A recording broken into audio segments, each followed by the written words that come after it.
el evangelio de nuestra salvación es Cristo murió por nuestros pecados. El evangelio de tu salvación es Cristo murió por tus pecados. El evangelio de mi salvación es Cristo murió por mis pecados. Tú eres salvo creyendo que Cristo murió por tus pecados.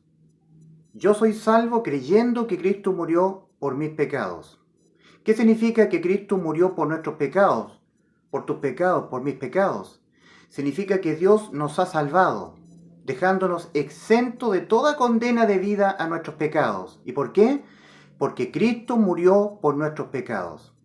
En justicia, y Dios es justo, y todo lo que tiene que ver con Dios y los seres humanos es judicial. Al final de los tiempos habrá un juicio ante el gran trono blanco. En justicia, ninguna persona paga dos veces por un mismo delito. Un pecado es un delito espiritual cometido contra Dios, que cometemos nosotros los seres humanos, que tiene una única y sola sentencia: la muerte. La paga del pecado es muerte.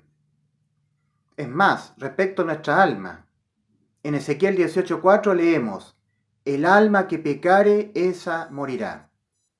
Y eso no es negociable. La sentencia contra el pecado, que es la muerte, no se negocia. Ningún pecado quedará impune. O los pecados tuyos los pagarás tú con tu muerte, o quedarás exento de pagarlos tú, tus pecados, con tu muerte, creyendo que Cristo murió por tus pecados. No hay más. Y porque la paga del pecado es muerte, Romanos 6:23, más la dádiva, el regalo inmerecido de Dios es vida eterna en Cristo Jesús, Señor nuestro. Los pecados se pagan con la muerte, no son negociables. La sentencia contra el pecado en la muerte no tiene perdón. El pecado no tiene perdón en sí mismo. El pecado se castiga con la muerte, se condena con la muerte. No es negociable. El pecado lo pagas tú. Tú pagas por tus pecados. Tú lo debes pagar con tu muerte, la muerte de tu espíritu, cuerpo y alma. Con la aniquilación total de tu persona. Dios nos ha creado espíritu, cuerpo y alma. Abandonando nuestro estado de niñez, lo primero que muere en ti y en mí es nuestro espíritu. Aquello que nos permite percibir las cosas que son del Espíritu de Dios. Dios formó al hombre del polvo de la tierra y sopló en su nariz aliento de vida y fue el hombre un ser viviente. El Espíritu Santo de Dios hizo nuestros espíritus. Más cuando el ser humano abandona su estado de niñez, porque todos los niños van al cielo, ¿verdad? Si mueren así. De los tales es el reino de los cielos. Más cuando el ser humano abandona su estado de niñez, comienza a pecar. El primer pecado cometido hace que la sentencia contra el pecado, de Romanos 6:23, se deje caer inmediatamente sobre el ser humano. Y el ser humano muere espiritualmente. De ahí en adelante el ser humano queda convertido en un hombre meramente natural, no espiritual, guiado por las emociones. Le sobreviven el alma y el cuerpo. Y el ser humano necesita volver a nacer de nuevo espiritualmente. Eso le dijo Dios a Nicodemo, ¿verdad? En la persona de Cristo. Os es necesario nacer de nuevo, nacer del Espíritu. El que no naciere de nuevo no puede ver el reino de los cielos. El que no naciere del agua, la Biblia, la palabra de Dios, y del Espíritu, el Espíritu Santo, no puede entrar en el reino de los cielos. El viento sopla, le dijo el Señor a Nicodemo, de donde quiere, y oye su sonido, mas no sabe de dónde viene ni a dónde va. Así es todo aquel que es nacido del Espíritu de Dios, del Espíritu Santo de Dios. Génesis 2:7. Sopló aliento de vida. Todo ser humano necesita recibir por segunda vez el soplo de Dios, el Espíritu Santo, porque el espíritu del hombre ha muerto. El hombre que podía conocer espiritualmente a Dios, porque Dios es espíritu, todo lo que tiene que ver con Dios es de orden espiritual, ese espíritu ha muerto. El hombre necesita imperiosamente nacer de nuevo, antes de morir físicamente. El ser humano, cuando se arrepiente y cree en el Evangelio, Dios sopla aliento de vida en él y el ser humano nace espiritualmente de nuevo. Deja de ser un hombre meramente natural, guiado por las emociones del alma. Ahora, nuevamente, nace de nuevo espiritualmente y ahora sí puede percibir al Espíritu Santo de Dios. Sí le puede oír, le puede conocer. Dios es espíritu, dijo Cristo, y los que le adoran le han de adorar en espíritu y en verdad. Mas el ser humano muerto espiritualmente por haber pecado, y haber pecado como tú, como yo, como todos, ha muerto espiritualmente y necesita nacer de nuevo. ¿Cómo se nace de nuevo? Cuando Dios, que es el que sopla aliento de vida, entiende que tú te has arrepentido, te has visto una persona muerta espiritualmente, imposibilitada por tus méritos de nacer de nuevo. Eso lo hace Dios. Cuando tú te reconoces que vas marchando rumbo a la perdición, al infierno. Cuando tú reconoces que no puedes del todo dejar de pecar, que has sido heredero, y lo reconoces, has sido heredero de una naturaleza carnal, pecaminosa, que te va a hacer pecar hasta tu muerte. Porque la naturaleza pecaminosa está arraigada en nuestros cuerpos. Eso es lo que le hizo al apóstol Pablo en Romanos 7:24, exclamar: miserable de mí, ¿quién me librará de este cuerpo de muerte? El arrepentimiento, cuya palabra original es metanoia, significa un cambio radical en la manera en que yo me autopercibo a sí mismo ante Dios. Tú tienes que autopercibirte a ti mismo ante Dios como una persona en quien no mora el bien. Que vas a pecar contra Dios, lo quieras o no, hasta el fin de tus días. Por supuesto que no queriendo hacerlo, ¿verdad? Somos llamados a la santidad, pero del todo no podremos dejar de pecar. Ese es el reconocimiento.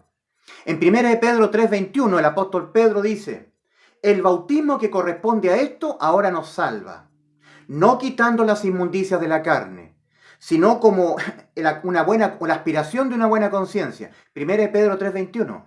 Esta naturaleza carnal nos va a hacer pecar contra Dios hasta que nos muramos.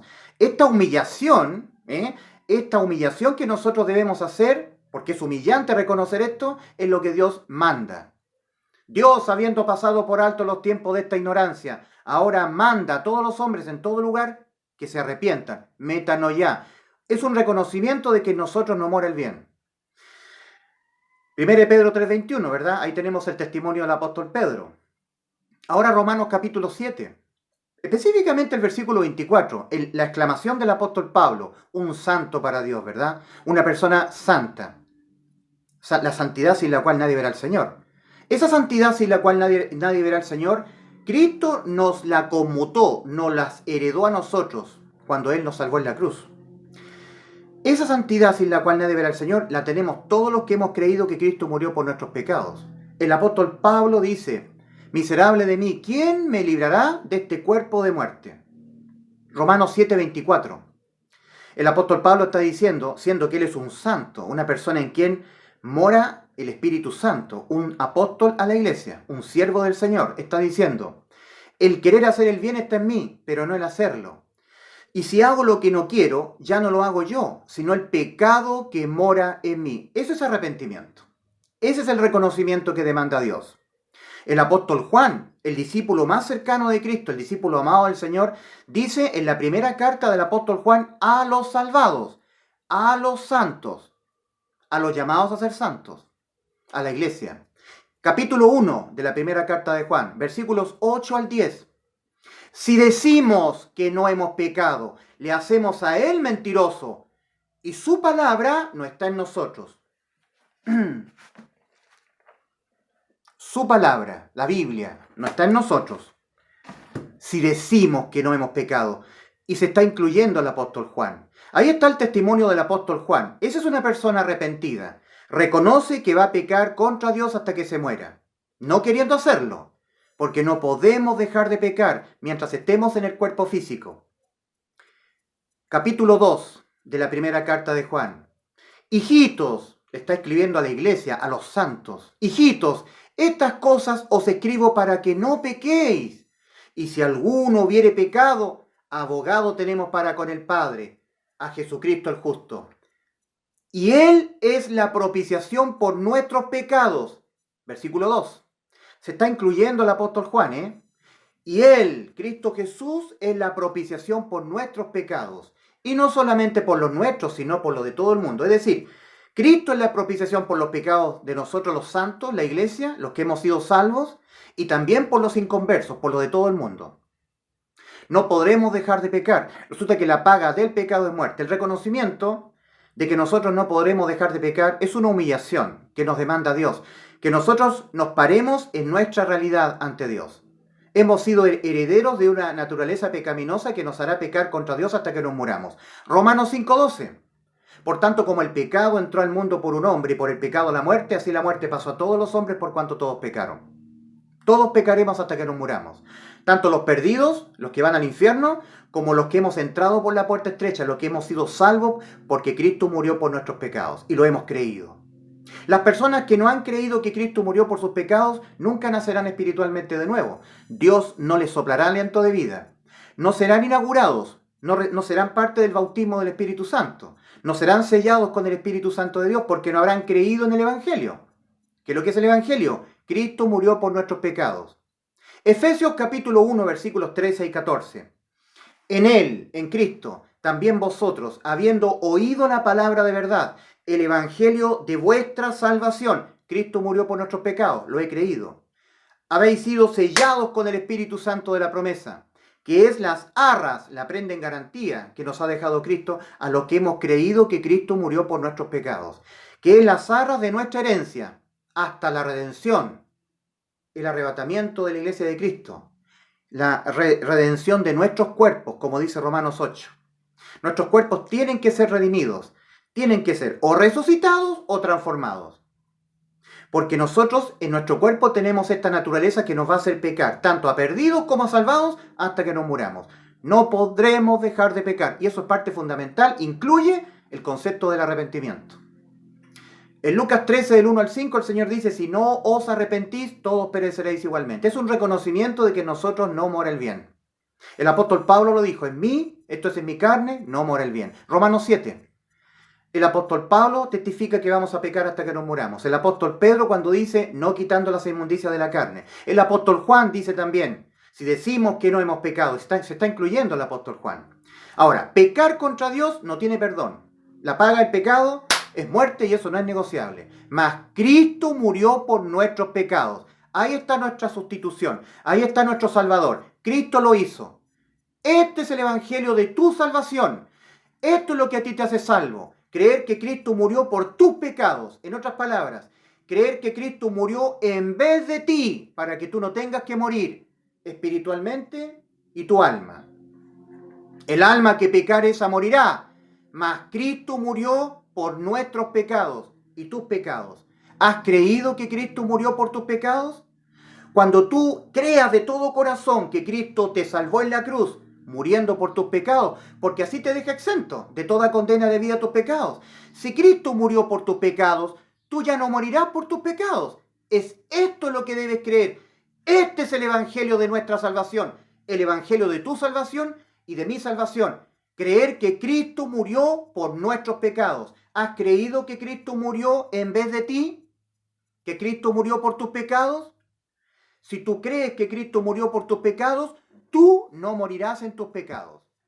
Por el contrario, si tú no crees que Cristo murió por tus pecados, si tú no crees que Cristo murió en vez de ti, tú morirás en tus pecados.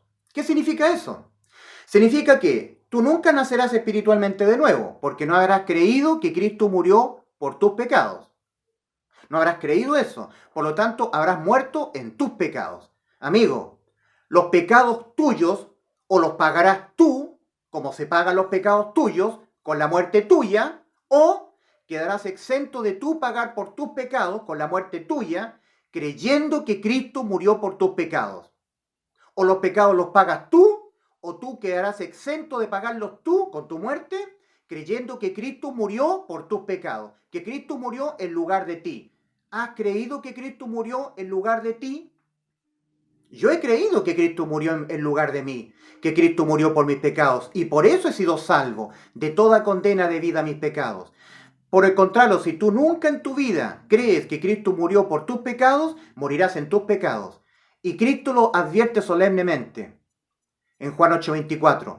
Por eso os digo que moriréis en vuestros pecados, porque si no creéis que yo soy, en vuestros pecados moriréis. En otras palabras, si no creéis que yo morí por tus pecados y te salvé en la cruz del Calvario, si no entiendes que has sido salvo por mí, en vuestros pecados moriréis. ¿Qué significa morir? Que tú mueras en tus pecados. Que tu espíritu muerto y tu cuerpo muerto, ¿verdad?, hará que tu alma sea desnudada de tu cuerpo e irás a parar al infierno con todos los pecados que cometió tu alma asociados a tu alma. a ir a esperar en tormentos el juicio ante el gran trono blanco. El juicio ante el gran trono blanco por todos los pecados que tu alma habrá cometido. Y ahí no hay salvación. Habrá sellado eternamente el destino de tu alma. Amigo, antes de morir, arrepiéntete y cree en el Evangelio, que Cristo murió por tus pecados, para que seas salvo de toda condena debida a tus pecados. Dios te bendiga.